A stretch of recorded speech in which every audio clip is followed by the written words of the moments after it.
Nice to see you here. Today, in the final points of the natal chart, I'm going to discuss the fall of Moon and Mars. Moon owns Cancer, but he falls in the sign of a Scorpio that is owned by Mars. And Mars owns a Scorpio, but he falls in the sign of Cancer, which is owned by Moon. So, why does Mars fall in the sign of Cancer? What makes him do so, or what causes it? So Mars is a strong planet. It's a planet of courage, violence, slaughter, blood, strength. Think of anything powerful. Think of a high velocity speed. Think of something that is coming charging. Think of fire. Think of Mars. So when a powerful charging Mars falls in the sign of Cancer, and Cancer, that is water, feelings, all kind of liquids, rest, comfort, laid back attitude, more of recluse. He kinds of loses his speed over there. So in nutshell, when a planet, or just imagine a fireball, you're throwing a fireball and you want it to cross, but on the way it has to go through water. What will happen? The energies will diminish. So, a strong, fiery, heat planet, when it comes in the sign of Cancer, which is emotional, sentimental, more recluse, looks for comfort, he loses himself. There is nothing to do. He's just sitting there laid back. So it's like, to give you another example, just imagine you are rushing out for a walk and you're all charged up. I'm going to do this, I'm going to do that, I'm going to achieve this. Suddenly your boss says, hey, do one thing, take a break. Don't come to office today. What happens? All that energy, creativity that was coming, that was going to bear some fruit, is extinguished. This is why Mars, a strong, violent, fiery planet, when it falls in the sign of Cancer, it dips, loses its energy. So what does Moon do? See, Moon owns Cancer. Moon is soft, motherly, comfort, rest, highly emotional. Cancerians are very emotional people. You talk to a Cancerian, he would like to talk about himself. He may be a little shy because, Cancer is the crab generally, you just stab him, he'll just go back and hide in his shell. But generally, Cancerians love to talk about themselves. They are great homekeepers.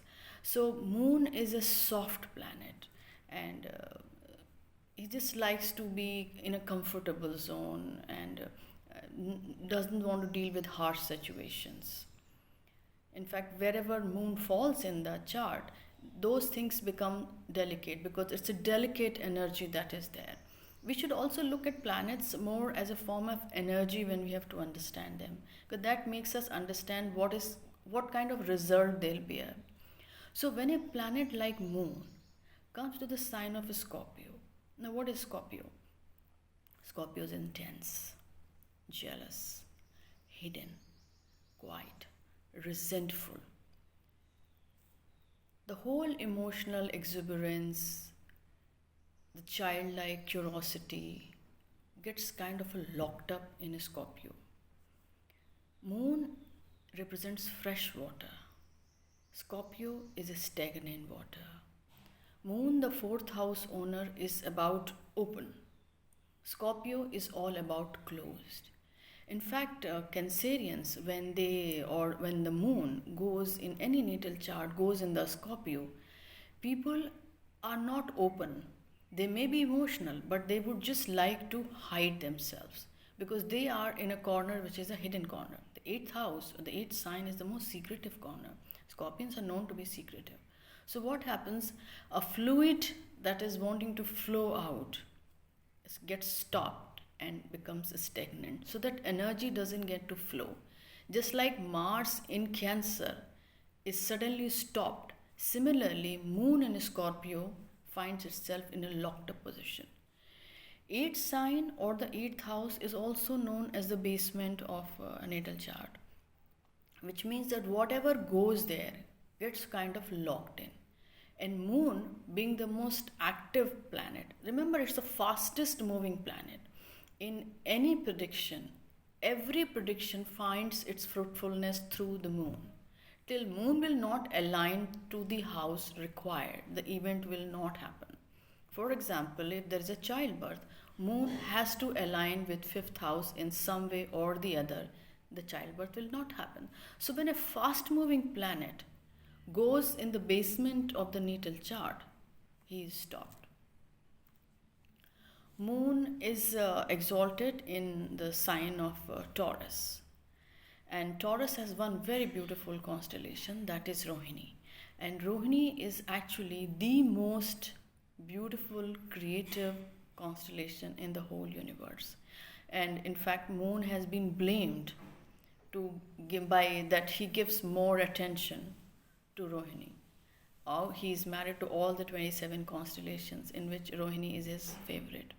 So Rohini falls in Taurus, and Rohini is all kinds of wealth. So that is one more reason why Moon is exalted in Taurus, though the exaltation degrees are 3.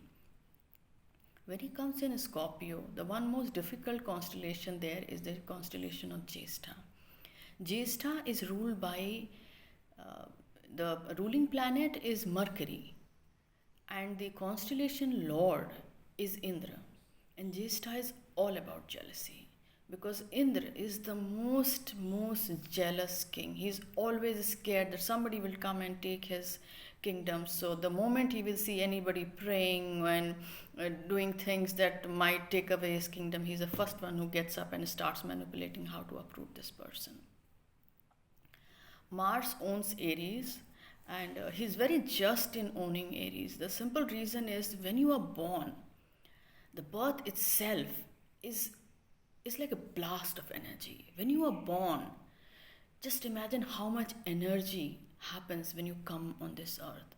So Aries is the baby sign of the zodiac, and the most active and highly energetic. And he owns Aries, but he is exalted in Capricorn. And I think he is very justified in being exalted in Capricorn, because remember, he is one planet who's courageous, hardworking, he has valor, he has the topmost energy. So when he goes in the sign of Saturn, which falls in the Kalpurush in the 10th house, he gets to do some work. That is why in 10th house Mars is considered one of the best positions, because he is going to perform there. Give an energetic man work to do, he'll perform. Put him in a 4th house where you tell him, lie down the couch, watch a movie today, he'll flop. So Mars is very well justified being in the sign of Saturn. Though the Saturn is a slow planet, but the sign here helps him discipline. He finds his whole energy gets a right direction in Capricorn, and that's why he's exalted over there. Also, Mars has Dhanishta over there, which is his own constellation. So this is just in short to tell you why the planets are exalted in some sign and why they fall in some sign. Always look at the planets as just not the planets. They are pure energy. They are the energies that we need to live on this earth. So the natal chart is also about how much of energy we have got in this chart. Is the energy heightened, or has the energy lost its strength? This is also one way to look at the chart. So thank you very much for watching, and please like and subscribe my videos, and to read more go to my website menavatnagar.com. Thank you.